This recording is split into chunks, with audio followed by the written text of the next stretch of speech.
तुमच्यासाठी परत एक खास प्रश्न घेऊन आलोय.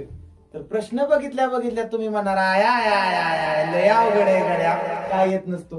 पण माझ्या तायडे, माझ्या दाद्या वेच नाही, तुमच्यासाठी अतिशय सोप्या पद्धतीने मी शिकवणार आहे. बघा, 2 वस्तू प्रत्येकी 600 रुपयाला विकल्यास एका वस्तूवर 9% तोटा व दुसऱ्या वस्तूवर 9% नफा होतो. तर या व्यवहारात शेकडा तोटा किती? बघ, 9% तोटा म्हटलंय, 9% नफा म्हटलंय, तेवढाच तोटा आहे तेवढाच नफा आहे. असं जर आलं तर नेहमी या व्यवहारात तोटाच होतो. Okay, done. आता बघ काय म्हटलंय, 9% तोटा 9% नफा. वस्तू कितीला घेतली? 600 रुपयाला. 600 रुपयाचं तू काहीच डोक्यात घ्यायचं नाही.